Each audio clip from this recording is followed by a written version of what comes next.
is a very famous photo because she would do that in front of people. One of the last uncontacted tribes in the world. Les révélations de Joe Rogan laissent rarement le grand public indifférent.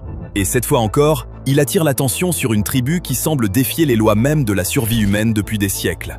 Comment ces hommes et ces femmes parviennent-ils à vivre, et même à prospérer, dans certaines des régions les plus isolées de la planète, avec des ressources quasi inexistantes? À quoi ressemble leur quotidien, loin de toute technologie moderne, sans confort, sans infrastructure, et presque sans contact avec le monde extérieur? La tribu Maasai, les gardiens du bétail. La première et sans doute la plus marquante de cette liste, c'est la tribu Maasai, l'un des groupes ethniques les plus fascinants d'Afrique de l'Est, principalement présents au Kenya et en Tanzanie. Leur culture unique, leurs traditions et leur mode de vie ont captivé l'attention de nombreuses personnes, y compris Joe Rogan, le célèbre animateur de podcast. Dans son émission The Joe Rogan Experience, il partage souvent des observations sur le peuple Maasai, ses coutumes et son mode de vie hors du commun. Mais derrière cet héritage culturel riche, derrière les vêtements colorés et les bijoux impressionnants qui font leur réputation, se cache une histoire bien plus profonde, faite de résistance et de survie face à de nombreux obstacles. Originaires d'Afrique du Nord, les Maasai sont migrés vers le sud au XVe siècle. Ce voyage n'a pas été simple. En chemin, ils ont acquis du bétail auprès d'autres tribus, renforçant encore davantage leur lien étroit avec ces animaux. Mais au début du XXe siècle, les sécheresses et les maladies ont décimé près de la moitié de leur population, ainsi que leurs troupeaux. Et comme si cela ne suffisait pas, les Maasai ont ensuite dû faire face à l'arrivée massive des colons européens, qui se sont appropriés leurs terres. En 1911, un traité controversé avec les colons britanniques les a contraints à abandonner les meilleures parties de leur territoire, les repoussant vers des zones bien moins fertiles, au Kenya et en Tanzanie. Malgré la perte d'une grande partie de leurs terres, les Maasai restent aujourd'hui l'une des tribus les plus emblématiques d'Afrique. Même si leur mode de vie est désormais limité par les réserves naturelles, leur présence dans des régions comme le Masai Mara ou le Serengeti témoigne encore de leur lien profond avec la terre. Historiquement, les Maasai ont toujours coexisté avec la faune sauvage, affrontant parfois des prédateurs dangereux comme les lions ou les guépards pour protéger leur précieux bétail. Le peuple Maasai est semi-nomade. Il se déplace constamment à la recherche de pâturage pour ses troupeaux. Pour eux, le bétail n'est pas simplement une ressource, c'est un symbole de richesse et de statut social.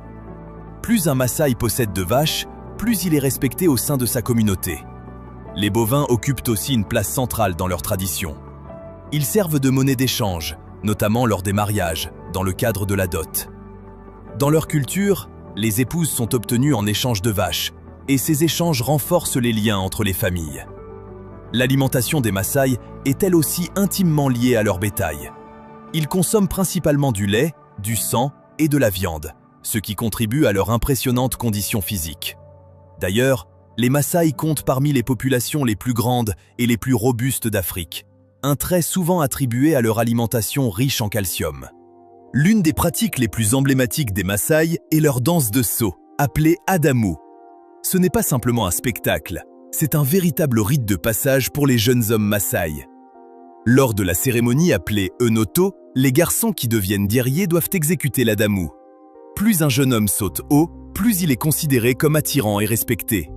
Cette capacité à sauter, souvent perçue comme une démonstration de force, fascine des gens du monde entier.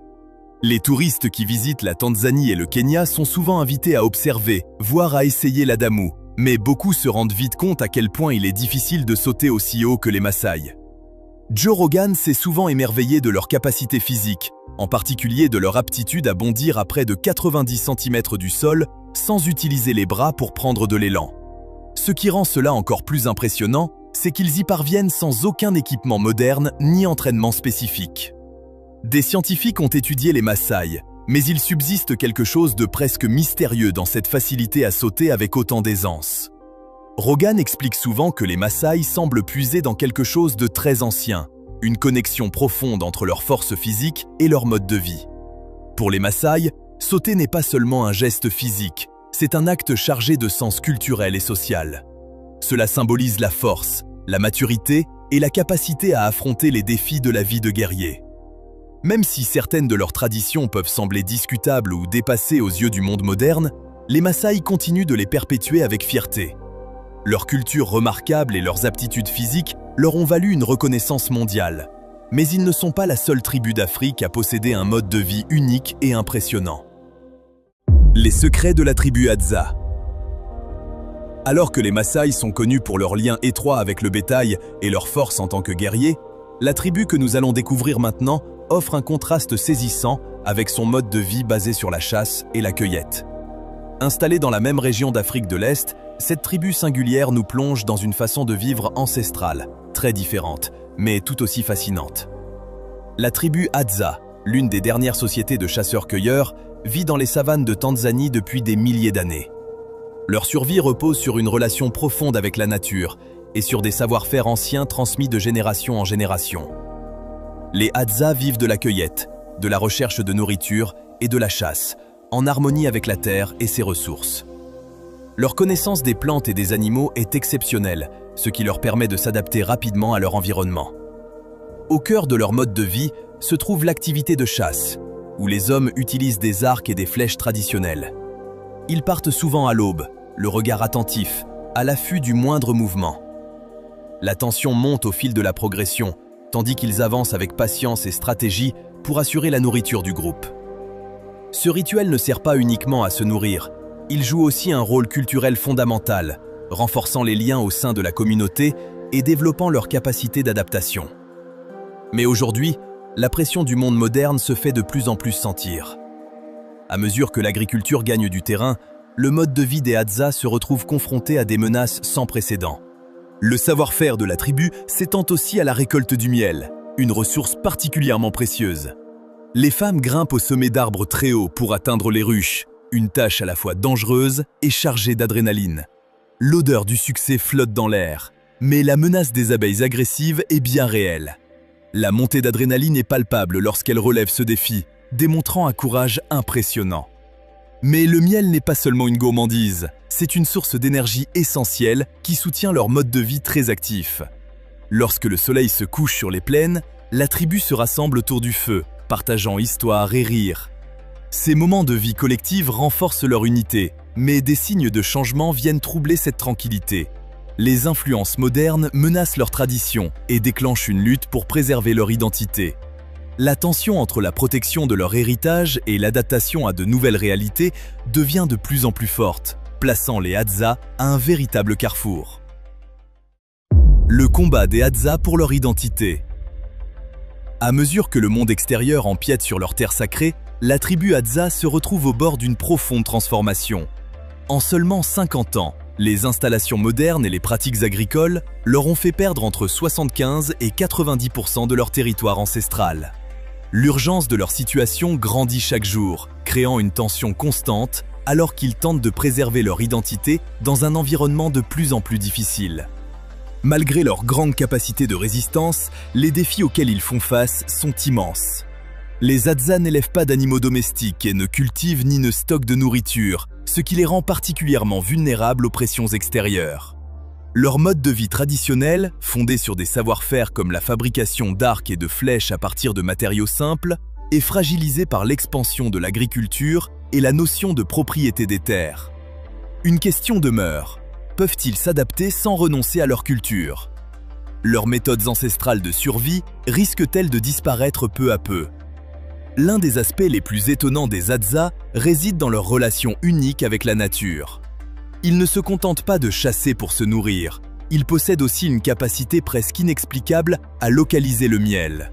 Leur aptitude à communiquer avec les oiseaux est devenue légendaire.